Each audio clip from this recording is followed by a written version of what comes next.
If you are looking to build strength, if you are looking to build muscle, then you are not looking to use the battle rope. It is one of the most overrated tools in the gym, and that's mostly because people misunderstand it.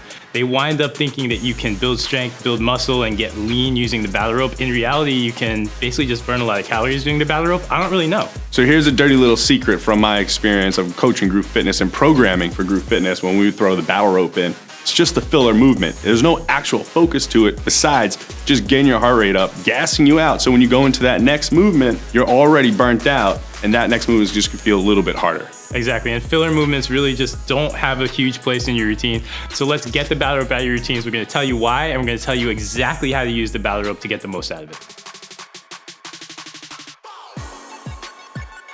Here are 3 reasons why the battle rope is overrated for building muscle. The first one, there's a finite amount of movements that we can do with the battle rope. Over time, it becomes like we're just making things up, right?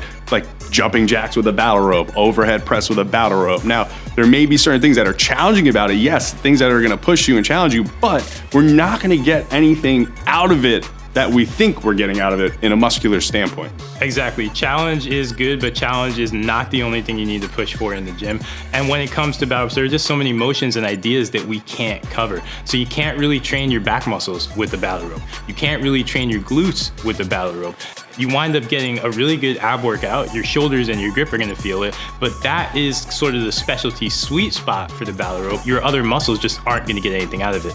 Reason number 2 is gonna tie right in with that. There is limited progressive overload with the battle rope. So when we are trying to build muscle and strength, at some point in our training, we're going to want to lift a little bit heavier, but the battle rope is always gonna be the battle rope. Now, granted, there are other versions of progressive overload out there where we're cutting our rest period, where we're doing more reps, etc. There are other ways that we can add challenge, but even those with the battle rope, it doesn't really work. The battle rope is essentially 40 seconds on, 20 off, you're repeating an idea, and you can't add the challenge that you need in so that you can grow more muscle and strength.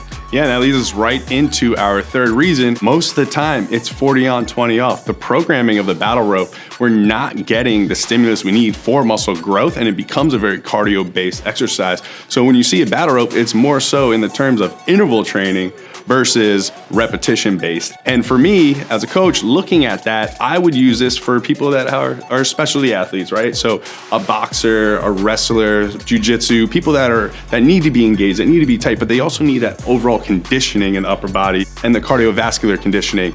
Also, I would use it on somebody that's brand new to fitness. Show them a good time. Show them that this could be fun and it's not intimidating.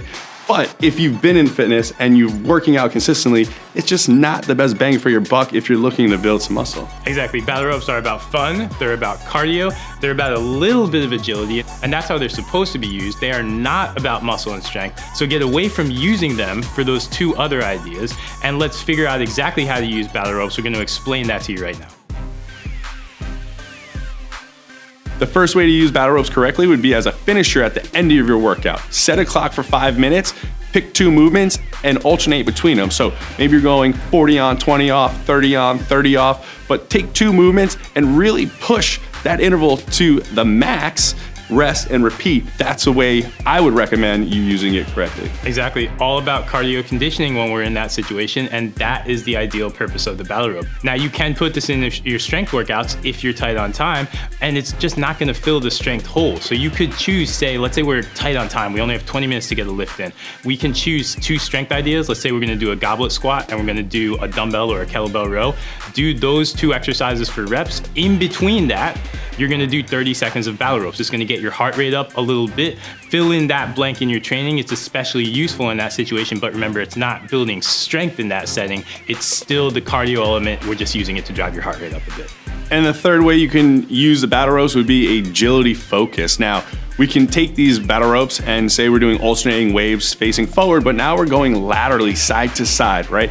Not only are we focusing on our feet, but now we're connecting eye-hand coordination. We have so many different things going on, and this would be kind of more focused on a specialized individual, maybe an athlete, a high-level athlete, or just someone just trying to take the agility outside the box a little bit and have fun with it.